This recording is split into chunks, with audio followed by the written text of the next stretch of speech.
Já imaginou o império tão vasto e poderoso que se estendia por 3 continentes, desmoronando em pó? Por séculos, Roma foi o centro do mundo conhecido, um farol de lei, engenharia e poder militar. Mas como todas as grandes potências, ela também caiu. A história que nos contam nos livros didáticos fala sobre invasões bárbaras, instabilidade econômica e divisões políticas. Mas e se eu te dissesse que essa é apenas a ponta do iceberg? E se os segredos mais sombrios, aqueles que os próprios imperadores tentaram enterrar, fossem a verdadeira chave para entender o colapso? Hoje vamos desvendar as conspirações, as traições e as profecias que aceleraram a queda do maior império que o mundo já viu. Apertem os cintos, porque vamos mergulhar nos corredores escuros do poder romano, onde a lealdade era uma moeda rara e a vida de um imperador podia terminar com uma adaga nas costas. Esta não é apenas uma aula de história, é uma lição sombria sobre o poder, a corrupção e a fragilidade de qualquer civilização, incluindo a nossa. Vamos começar pelo óbvio. A corrupção? Em Roma, a corrupção não era apenas um problema, era um sistema. Imagine senadores comprando votos com ouro, generais pagando exércitos com terras roubadas, e governadores de províncias tratando seus territórios como cofres pessoais. O luxo da elite era financiado pela exploração dos pobres. Imperadores como Calígula e Nero são famosos por sua extravagância e crueldade, mas eles eram apenas sintomas de uma doença muito mais profunda. Pense na guarda pretoriana, a elite dos soldados romanos, os guarda-costas do imperador. Eles deveriam ser o símbolo máximo de lealdade.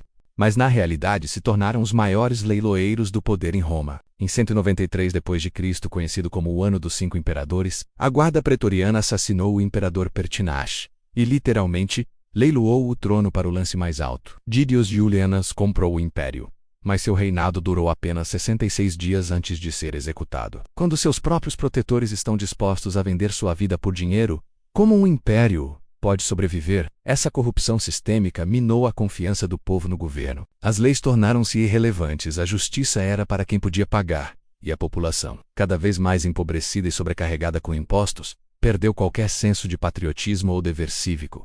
Por que lutar por um império que só te explora? Essa apatia foi um veneno lento e mortal. Mas a corrupção era apenas o começo. Vamos falar de segredos de família e traições palacianas. A sucessão imperial era um campo minado. Roma nunca estabeleceu um sistema claro e pacífico para a transferência de poder. Conspirações sem fim, assassinatos e guerras civis, né? Cada vez que um imperador morria, o império prendia a respiração, esperando para ver quem seria o próximo a tomar o poder pela força. Tomemos o caso de Caracalla, um imperador conhecido por sua brutalidade. Para garantir seu poder, ele assassinou seu próprio irmão, Geta, nos braços de sua mãe. Imagine a cena.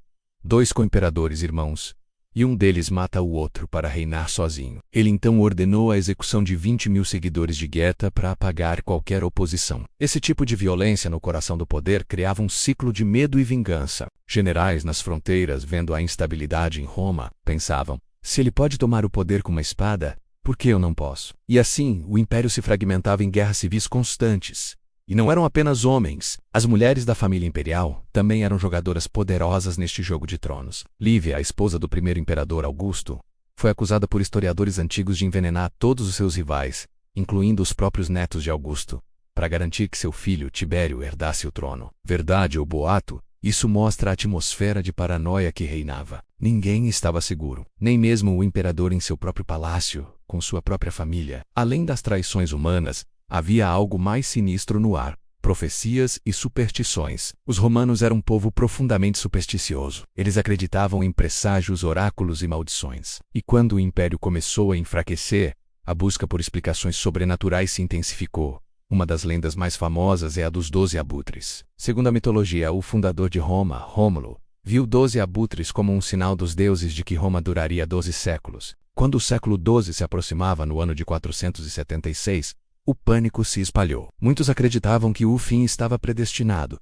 Essa profecia se tornou autocumprida. Quando as pessoas acreditam que o fim é inevitável, elas param de lutar. A moral despenca, soldados desertam, e cidadãos se preparam para o pior, em vez de se unirem para evitar o desastre. Outro fator foi a ascensão do cristianismo. Para muitos romanos tradicionais, a nova religião era uma ameaça. Eles acreditavam que, ao abandonar os deuses pagãos que protegeram Roma por séculos, o império havia perdido o favor divino, a Pax Diorum. Historiadores como Eduard Gibbon argumentaram que o cristianismo, com sua ênfase na vida após a morte em vez do serviço cívico ao Estado, enfraqueceu o espírito marcial e a coesão social. do império. Imperadores como Diocleciano tentaram erradicar o cristianismo através de perseguições brutais, mas isso só fortaleceu a fé dos cristãos e criou mais divisão interna. O império estava em guerra consigo mesmo, não apenas em suas fronteiras. Falando em fronteiras, as invasões bárbaras são sempre citadas como a causa principal da queda, mas o segredo que os imperadores esconderam é que eles mesmos criaram esse problema. Por décadas, a política romana foi de barbarizar o exército, com a cidadania romana se tornando menos disposta a lutar. Os imperadores começaram a recrutar massivamente soldados de tribos germânicas, os mesmos povos que eles chamavam de bárbaros. Eles ofereciam terras e cidadania em troca de serviço militar.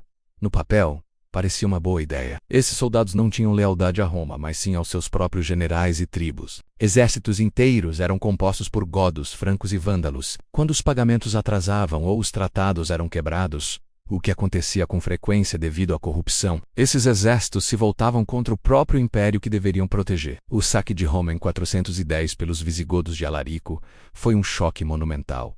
Alarico não era qualquer invasor. Ele tinha sido general romano que se sentiu traído pelo imperador. Ele não queria destruir Roma. Ele queria uma posição de poder dentro dela. Quando seus pedidos foram negados, ele saqueou a cidade. A queda de Roma não foi uma simples invasão de estrangeiros. Foi, em muitos casos, uma implosão causada por suas próprias políticas míopes e traições internas. Havia também segredos ambientais e de saúde que aceleraram o declínio. Muitos historiadores modernos apontam para uma série de pandemias, como a peste antonina e a peste de Cipriano, que dizimaram a população. Algumas dessas pragas mataram até 1/3 da população do império. Menos pessoas significava menos soldados, menos agricultores e menos contribuintes. A economia entrou em colapso. Além disso, a dependência de Roma do chumbo foi um veneno silencioso. O chumbo era usado em tudo, desde canos de água até recipientes de vinho e cosméticos. Alguns teóricos sugerem que o envenenamento por chumbo em larga escala, especialmente entre a elite, pode ter causado problemas de saúde, infertilidade e declínio cognitivo,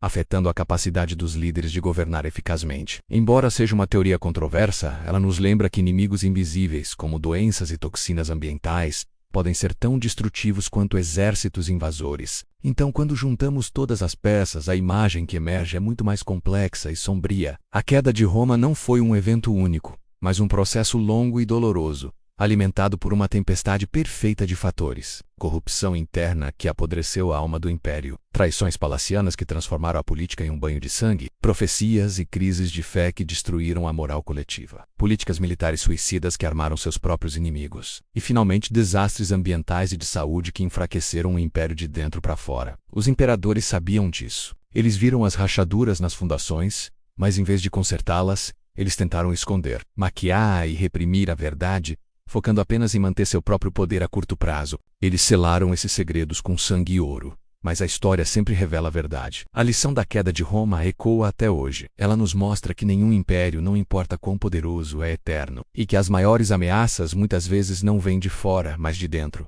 Da corrupção, da divisão e da perda de confiança nas instituições. O que você acha? Roma poderia ter sobrevivido se tivesse enfrentado esses segredos de frente? Ou seu destino já estava selado? Deixe sua opinião nos comentários. Adoraria ler o que você pensa sobre isso. E se você curte mergulhar nos capítulos mais sombrios da história, não se esqueça de se inscrever no canal e ativar o sininho para não perder nosso próximo vídeo. Obrigado por assistir e até a próxima.